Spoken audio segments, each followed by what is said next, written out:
Right, back with game 2. We'll play first. Yeah, we're going to keep this hand. There's nothing nasty about it. I would like to see another mountain, but as I'm running more mountains than anything else, it's entirely possible.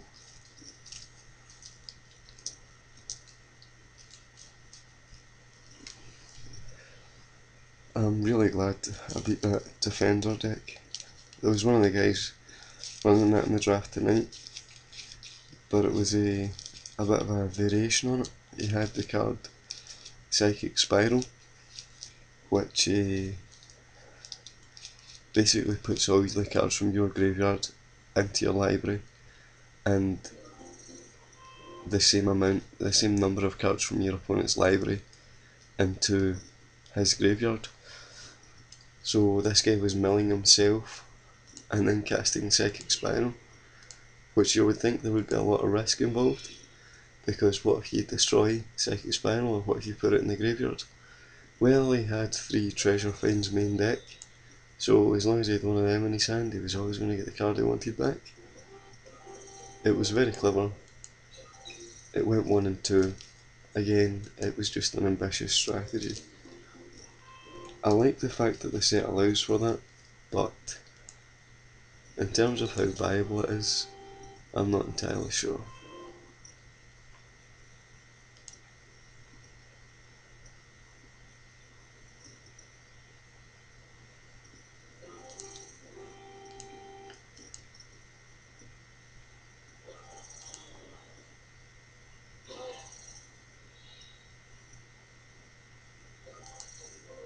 One of the regulars in the Glasgow Magic scene. He's a judge, his nickname is Snap, and at the pre-release he was judging, and he said he was looking for foil Judge's Familiars for the name. He wanted to run 4 of them in his EDH deck. There's that mountain I wanted. So everyone was, saying, okay, we'll have a look, and if we get any, we'll let you know. Now, in the shop over that weekend, there were thousands of boosters opened, thousands, and not a single foil Judge's Familiar was found. The first pack of my prize support, the card at the back was a shiny Judge's Familiar, and I also picked up a box and got another Judge's Familiar foiled, and randomly on the way back from the shop tonight I bumped into him in the train.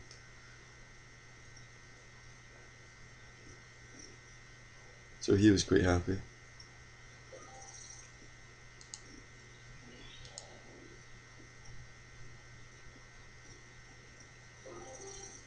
Makes note, there's not a profitable attack here, we'll just wait until next time.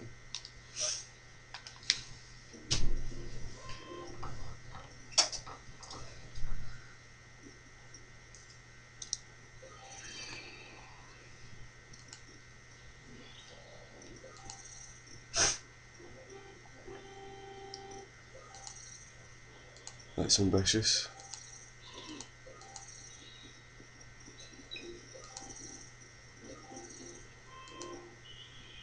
That would have been really good if it was one of those dog things. From now on I'm going to call it the Hell Rottweiler, because that's what I think.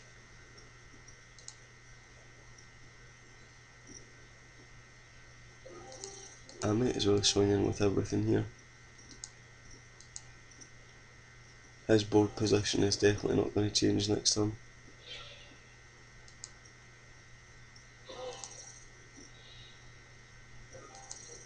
The best they can do is make the trample guy a 3-3, in which case he's still taking 4 damage.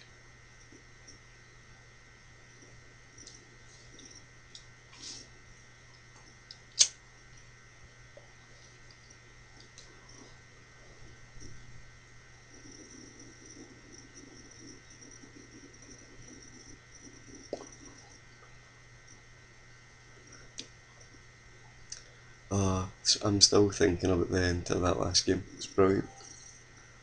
First you draw the haste enchantment, next card, Chaos Imps. Sure, so he's opting to play it safe.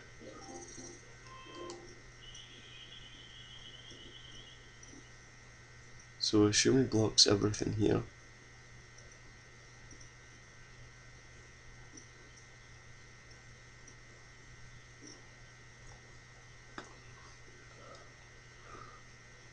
Yeah, let's say he keeps this ability up, gives this guy -2 and double blocks him. So dealing him lethal damage. He can then hold me off quite efficiently.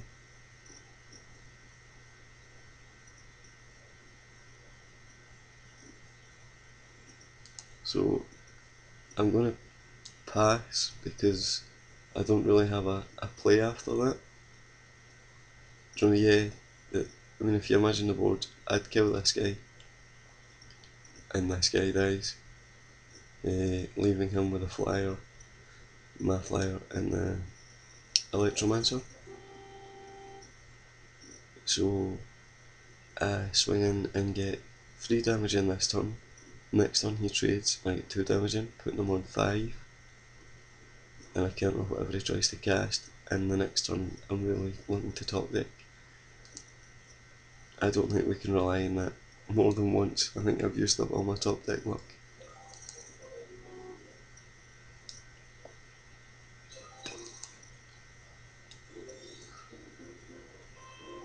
This is the turn where I want him to play.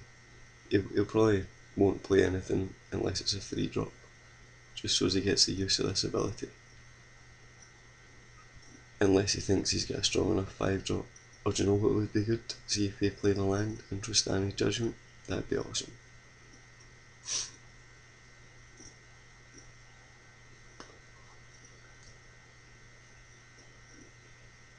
He's doing something. Security blockade. It gives him a guy. No.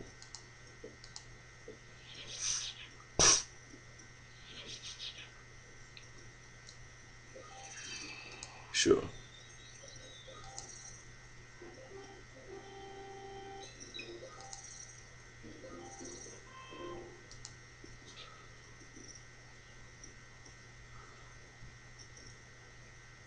So how does this play out if we swing in?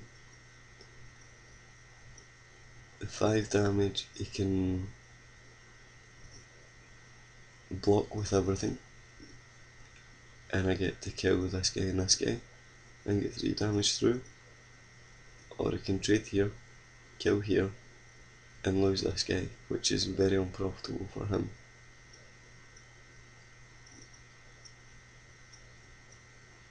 So I'm going to go ahead and attack.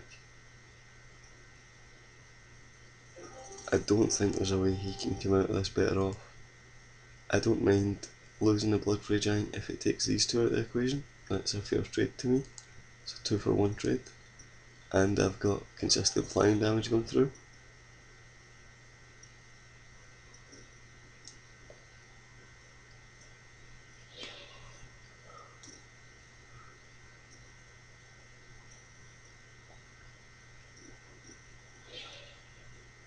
Yep, so he's just going to take the 5, which this is brave play from him.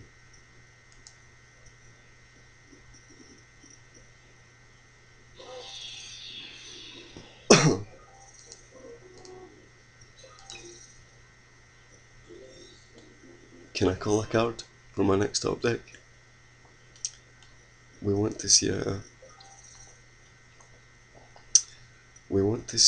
an explosive impact.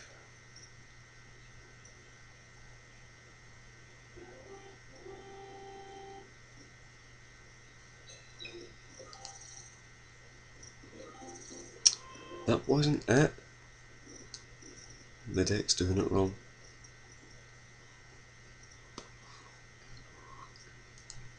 We're at a stalemate just now,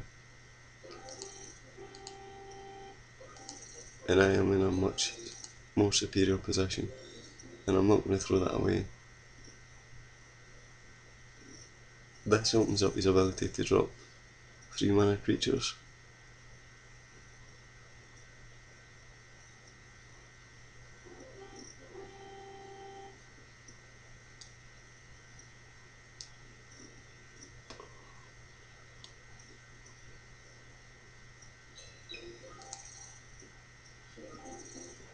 Oh come on deck, really?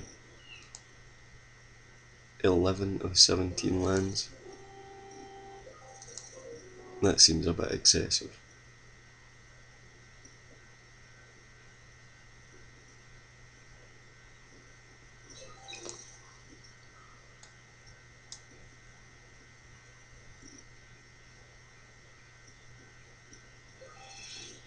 Sure.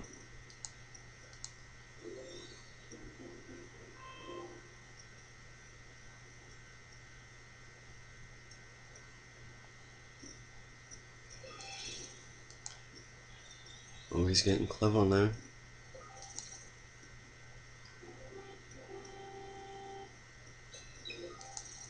I'd probably have came in for 3 damage there.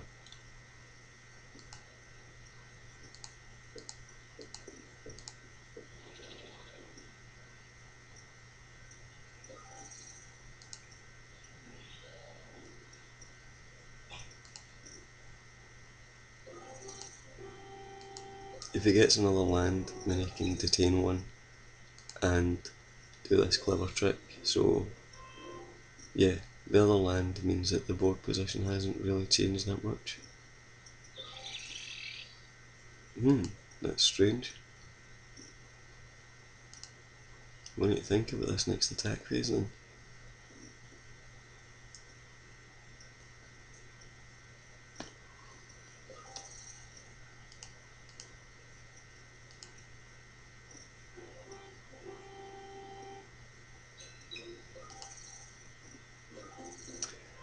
Deck, this is just getting silly. 12 out of 17. Now, if I swing here, one of these guys becomes it becomes a 3/4 actually.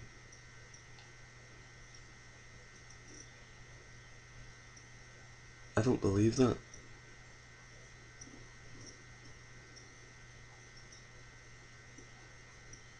Oh, that was so poor. This game was wrapped up.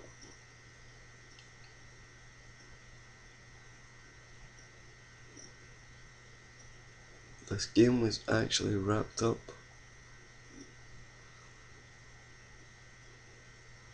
Before he played this and the common bond, and I only had 1 giant, if I attacked and he double blocked, he didn't have enough damage to kill it. And I could have killed one of his creatures. Oh, Phoenix, that's so bad. It's now 3:05 in the morning. Is that a valid excuse? Okay, let's not think about what's past. We can't do anything about it. If I swing in here and he double blocks with this guy and this guy, taps this in response to make the thing that's attacking him -2. I deal 3 damage to the flyer, and this dies. He blocks here and takes 3 damage, which is fine. I can deal with that.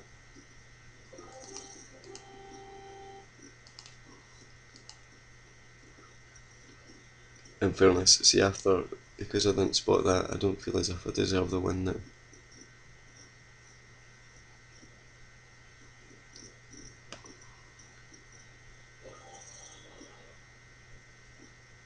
He's got 4 cards in hand. It might be very possible that he's got a combat trick up his sleeve. Lots of things bother me just now. Another common bond, a root one defences. Yeah, I'm going to assume he's got a trick here.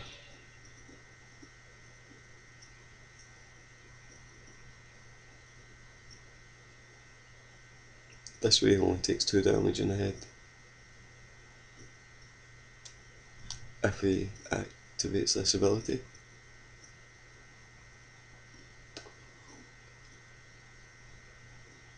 I'm going to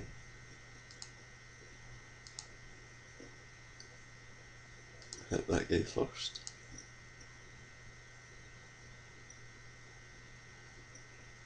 He must have a trick of some disruption here, that's a bad trade. He loses two guys.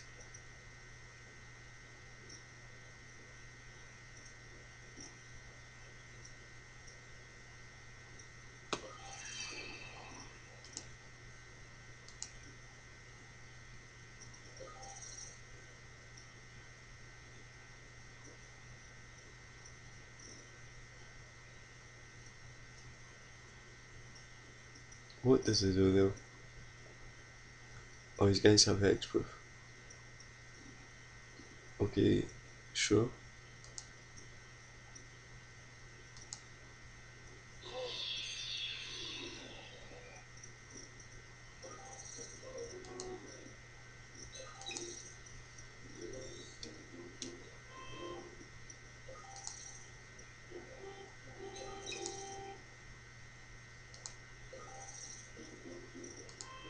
"13 out of 17, folks. We are going for all of the lands."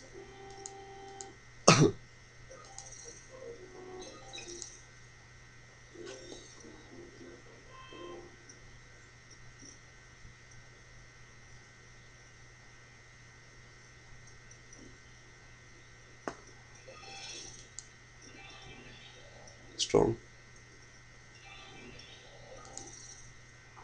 Mesium Mortars. Explosive Impact. Chaos Imps. So many good cards. Traitorous Instinct.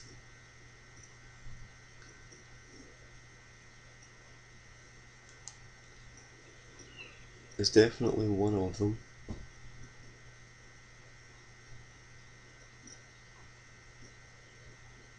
So if I Traitorous Instinct this guy, he taps it in response to make this guy a 3/4. Traitorous Instinct resolves. We kill off both his creatures. Get no damage through. Whereas if we steal a centaur totem, he does this in response. And we do get damage through.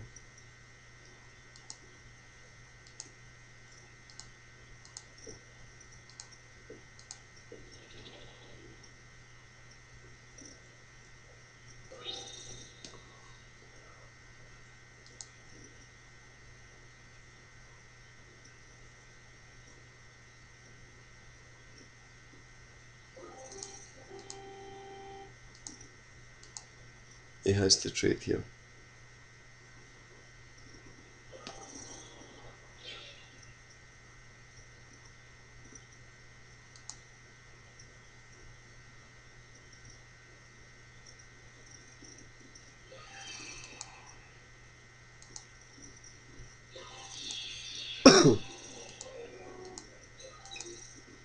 Even that as its Stratocaster guy kills him.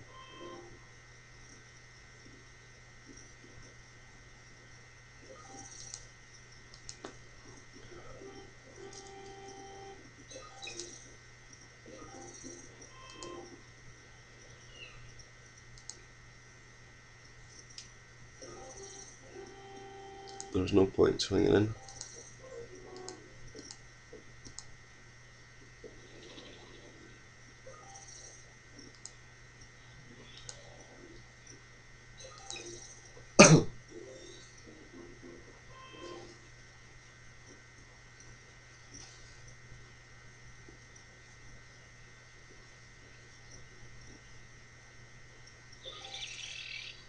Sure.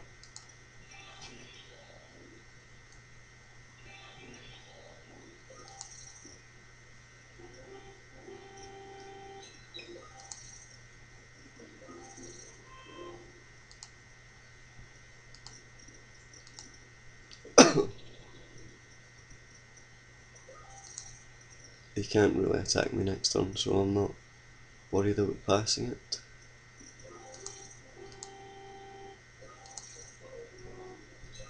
God, even if I'd drawn them in a different order, the difference it would have made. 4, 8, 9, 10, 11, 12, 13, yeah. At least 15 of my cards are live.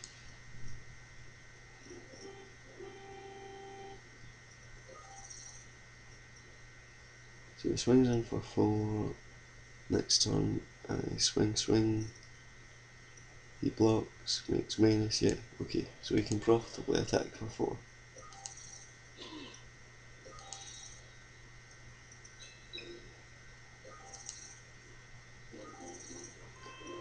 14 of the 17 lands.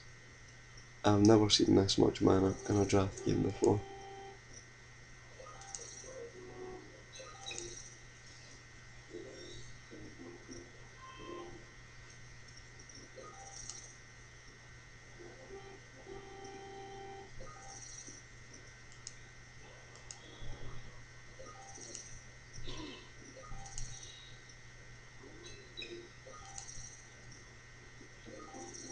Finally.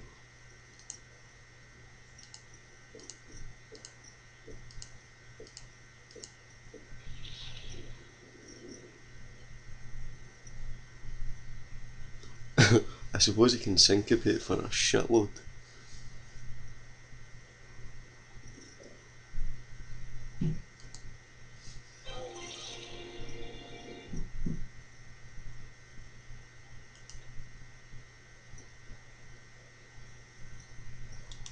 And that is the end of game 1. What are we? 20 odd minutes in? 21 minutes in.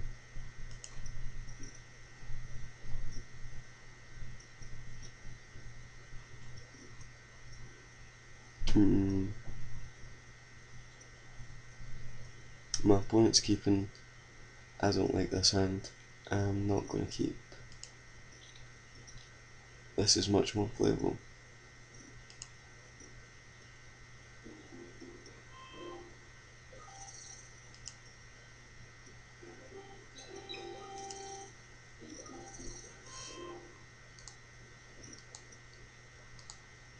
Right off the top.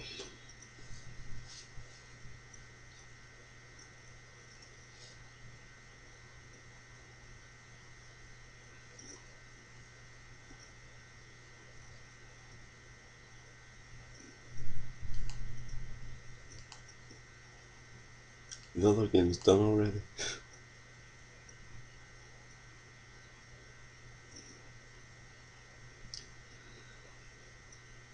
Well, I should be asleep before 4, I guess. You get 3.5 hours sleep.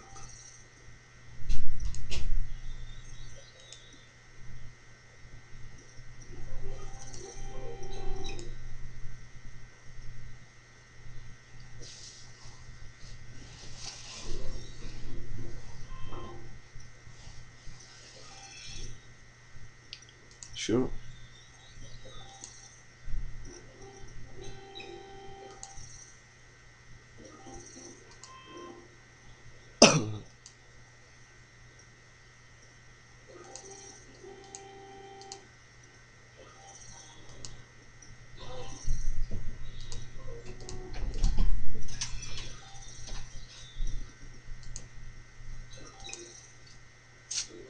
Have you got another filter in there?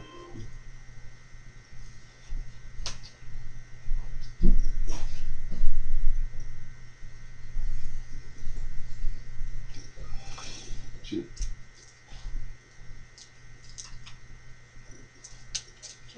Just keep. Cheers.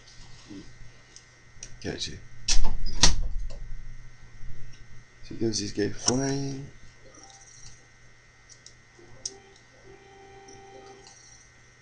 I take it he realises this, like, in terms of a race, he's losing just now.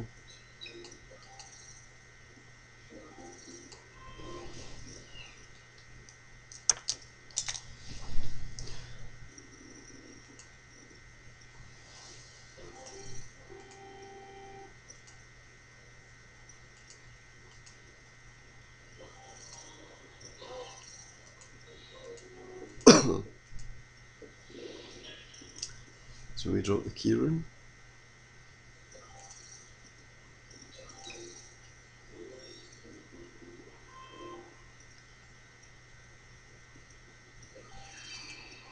the rune wing comes in.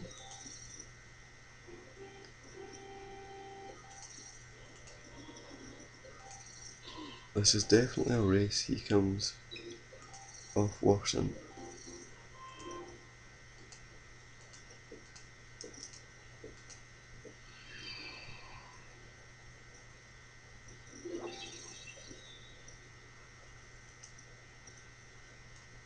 I guess we target this guy.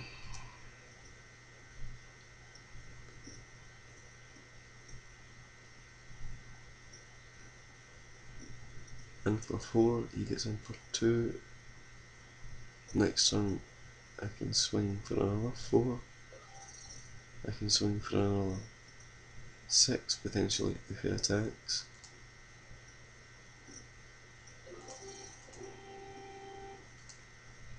I can swing for 8 obviously, but 6 damage can get through. Is what I mean.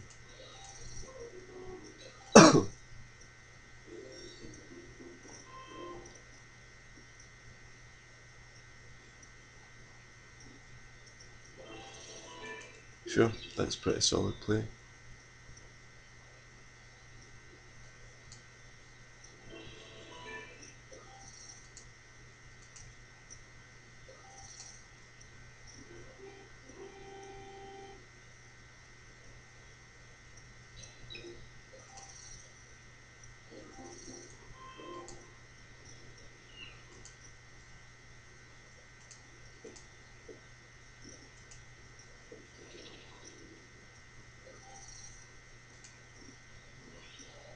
In terms of aggression here, I mean, I think he'd block with these two if I attack with a Electromancer in the key room, which at this stage is a trade I'd be willing to do. So yeah.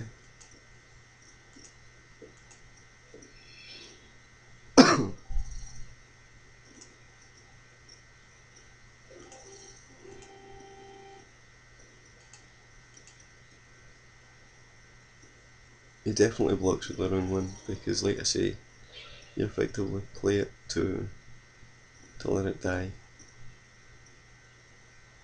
Unless you get a way to bring this guy back to your hand, you might as well block with him.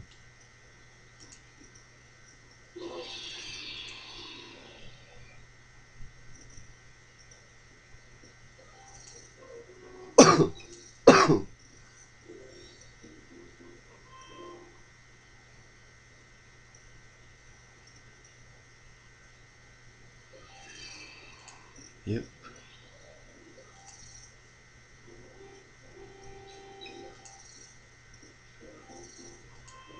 That doesn't really change that much.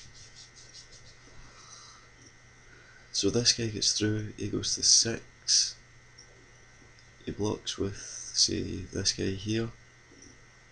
He blocks with this guy here. And he may or may not take this, but it would put him on 4. And we both lose a creature. Or it puts him on 6 and we both lose 2 creatures.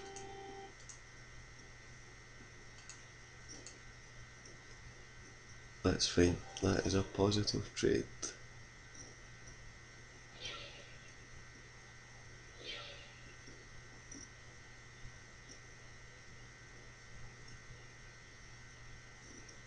He's determined to keep this guy alive.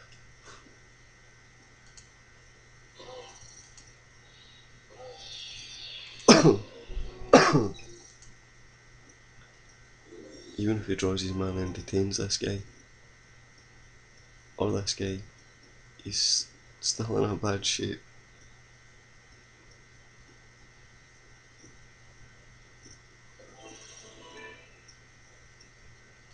Yep.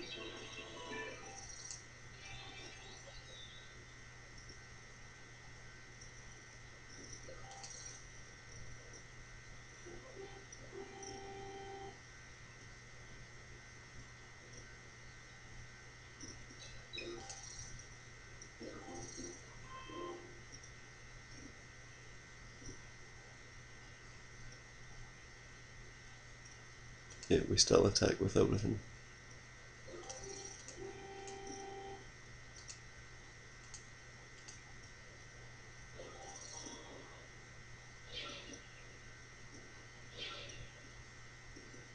There's no point double blocking here.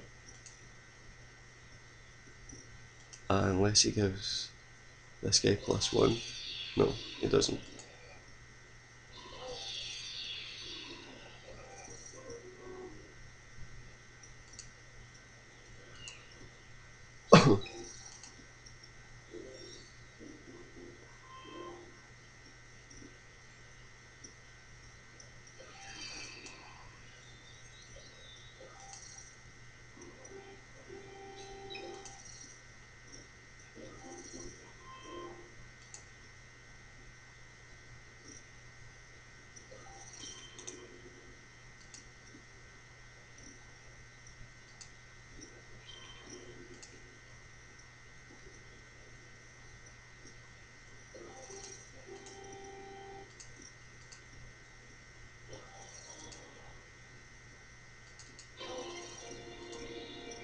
Okay, game 2 done.